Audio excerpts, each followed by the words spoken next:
selection of area, water sources and frequency of sample. A uniform site selection criteria and suitable grid size must be adopted for populated and scattered area accordingly. इसका मतलब ये है कि हम एक grid size बनाएंगे, तो populated area के लिए एक होगा और अलग होगा और स्कैटर्ड एरिया के लिए अलग अलग sample. Sterilise the sampling point. सबसे पहला काम हमारा क्या होगा कि हम जो जहाँ से हम सैंपल कलेक्ट करते हैं इसको स्टेरलाइज करें, ताकि जो फॉरेन कंटेमिनेशन है इसके चांस हम मिनिमाइज करें, ख़त्म करें, हमारा रिजल्ट फिर वो सही होगा।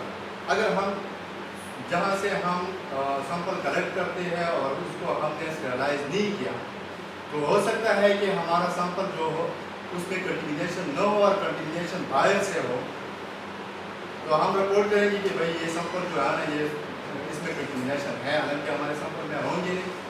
तो ये फॉरेन कंटेमिनेशन चांस जो है इसको मिनिमाइज करने के लिए हम स्टेरलाइजेशन, तो इसका वॉल्यूम कितना होना चाहिए। रिप्रेजेंटेटिव सैंपल वैसे किसको कहते हैं, रिप्रेजेंटेटिव सैंपल होता क्या है? रिप्रेजेंटेटिव सैंपल का मकसद ये है कि अगर हम किसी सरफेस वाटर लाते हैं, किसी दरिया से या किसी नाले से हम पानी लेते हैं, अगर हमने इसकी जो एज है, जो इसका जो किनारा है, अगर यहाँ से हमने ले लिया तो इसमें यहाँ पे वाटर की वेलोसिटी कम होती है और बहुत सारे कंटेमिनेंट्स या बहुत सारे कंटेंट वाटर की जो है ना वो इधर रिटर्न होते हैं। यहाँ पे किनारे पे उसका कंसंट्रेशन ज़्यादा हो ये बनिस्बत उसकी मेडल में, तो हमें चाहिए कि हम इससे थोड़ी सी और इसके दरमियान के हिस्से से वो मिला के ताकि उसका रिप्रेजेंटेटिव हो, ताकि वो होल बॉडी वाटर बॉडी जो है ना वो जाएगा माइक्रोबायोलॉजी के लिए जो स्टेरलाइज वाटर होगा। ठीक है, 3 हमारे पास वाटर होंगे जिसका कैपेसिटी 0.5 लीटर से लेकर 1 लीटर तक इसी दरमियान में होना चाहिए। तो एक में फर्स्ट टाइप में हम किस चीज़ के लिए लेंगे, ये अलग सैंपल होगा, उसी एक सोर्स से अलग सैंपल होगा ट्रेस एलिमेंट के लिए, for example arsenic, lead, mercury और ये चीज़ों के लिए। इसमें हम प्रिजर्वेटिव डालेंगे। प्रिजर्वेटिव हम प्रिजर्वेटिव नाइट्रिक एसिड कितने डालेंगे, 2 ml पर लीटर।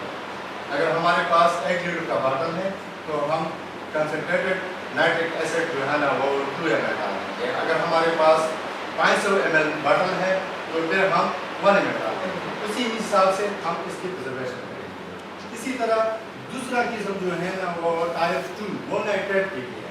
नाइट्रेट के लिए हम 0.1 मोलर बोरिक एसिड जो है ना वो पर ml 100 ml में डालेंगे। यानी अगर हमारे पास 1 लीटर सैंपल हमने लेना है तो जरूरी बात है कि उसमें हमने 10 ml डालेंगे। इसी तरह हमारे पास जो थर्ड टाइप ऑफ सैंपल्स होता है वो जनरल पैरामीटर्स के लिए होते हैं, तो आज जिसको बाज़ाब्ता हम आर्गेनिक पैरामीटर्स भी कहते हैं, for example carbonate, hardness, TDS, etcetera, जिसमें प्रिजर्वेटिव की कोई वो जरूरत नहीं। तो लैब एनालिसिस में सबसे पहले मेट्रोलॉजिकल एनालिसिस है। ये एक quantitative analysis of total coliform, equal coliform and equalise square of high. इसकी ये 3 मुख्तलिफ तरीके हैं। इसके तरीके बहुत ज़्यादा हैं लेकिन जो कॉमनली यूज़ होते हैं, जो बहुत ज़्यादा फेमस और कॉमनली यूज तरीके हैं, मेथड्स हैं, वो ये है multiple tube fermentation method, membrane filtration method, colony count method इसको भी कहते हैं। और इसके जो हम इसका जो रिजल्ट होते रहते हैं वो MPM नंबर है, मोस्ट प्रोबेबल नंबर पर 100। केमिकल पैरामीटर्स में हमारे पास फिर वो इसको हम थोड़ा सा वो मुख्तलिफ हिस्सों में डिवाइड करते हैं। एक पैरामीट्रिक पैरामीटर्स हो जो हम पैरामीट्रिक एनालिसिस से इसको डिटरमिन करते हैं। इसमें हमारे पास आ जाते हैं calcium, hardness, bicarbonate and chloride और determine by titration method, having detector है जो जिसको हम ट्रेस एलिमेंट्स भी कह सकते हैं। ये हम एटॉमिक एब्जॉर्प्शन स्पेक्ट्रोफोटोमीटर से अवॉइड करते हैं। All type of test method are analysed with atomic absorption spectrophotometer, जैसे कि arsenic, lead and mercury.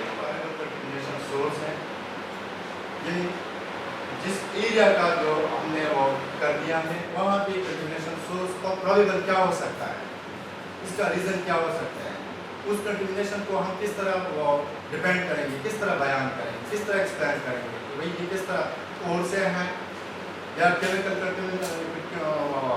Service سے آ رہا ہے, ایگریکلچر رن آف میں آ رہا ہے, کس چیز اس کا پاسبل سورس کیا؟ تو اس میں اگر آپ دیکھ لیں تو یہ ہمارا واٹر اسپیشلی یہ جو انالیٹیکل رپورٹ ہے یہ بالکل ود ان رینج ہے, لیکن صرف اس میں جو واٹر کوالٹی یہ مائکروبیولوجیکل کنٹمینیشن ہے اگر اس کو ہم دیکھ لیں تو اس میں یہ میرے خیال میں 55 ہے, اور اس کی یہ ٹوٹل کولیفارم اس میں 55 ہے, لیکن یہ ہمارے ساتھ ہونا کتنا چاہیے 0/100 ml, اور یہ ہمارے ساتھ 100 ml میں کتنی آ رہی ہے 55, اور اسی طرح فیکل کنٹمینیشن ہمارے ساتھ بھی 0/100 ml ہونا چاہیے, اور یہ ہمارے ساتھ 45 اسکیمز میں جو ہم مانیٹر کرتے ہیں.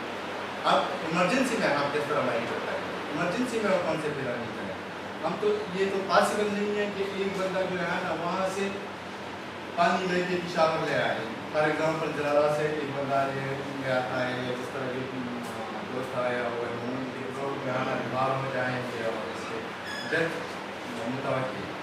ان the initial phase of emergency اس میں جو یہ ہائی لائٹ کیا گیا ہے کہ it should be assume that all water sources are contaminated microbially. یعنی انیشلی اگر ہم ایمرجنسی فیز میں وہ شروع کر دیں تو سب سے پہلے جو ہم یہ ہمارا assumption یہ ہوگا کہ ہم سارے پانی کو کنٹمینیٹ کر سکتے ہیں. سب سے بیکٹیریولوجیکل ٹیسٹ ہیں, اور ضروری نہیں ہے کہ ہم اس کو MPN نمبر سے جو اس کا جو ویلڈ جو اور ایکوریٹ میتھڈس ہیں وہ ملٹیپل میمبرین میتھڈ یا فلٹریشن میتھڈ وہاں پہ ہم کٹ سے کریں گے, کیونکہ ایمرجنسی میں وہاں سے اس کا ٹرانسپورٹیشن اور اس کا یہ تھوڑا سا مشکل ہوتا ہے. ایمرجنسی میں ہم کس طرح کریں گے؟ For field use various type of biological testing kits are available. اس میں انکلوڈ ہے ڈیلیکوا کٹ جو میرے خیال میں بہت سارے میرے خیال میں یہاں یہ NGOs جو ہیں یہ بہت سارے لوگ یہ ڈیلیکوا کٹس استعمال کرتے ہیں. اس میں اپنا وہ ایک لیڈ ہوتا ہے جس پہ یہ لوگ میڈیا پہ پرنٹ کر کے اس پہ ڈال کر کہتے ہیں. یہ جو پہلا والا جو ہے جس میں میڈیا پڑا ہوا ہے واٹر میں, اس میں ہم سیمپل لیتے ہیں, اس کا رنگ بھی اسی طرح ہو جاتا ہے, یہ خالی ہے. یہ دوسرا جو ہے اس میں بھی ہم نے سیمپل لیا ہے, اگر یہ اسی ہی رنگ میں رہ جائے آفٹر انکیوبیشن پیریڈ, اگر یہ اس نے رنگ چینج نہیں کیا تو اٹس مینس کہ دیر از نو مائکروبیولوجیکل کنٹمینیشن. اگر اس نے رنگ جو ہے نا وہ کالا کر دیا جس طرح یہ لاسٹ والے واٹر میں نظر آ رہا ہے تو اٹس مینس کہ اس میں کنٹمینیشن ہمارے پاس کر بھی لکھا ہے.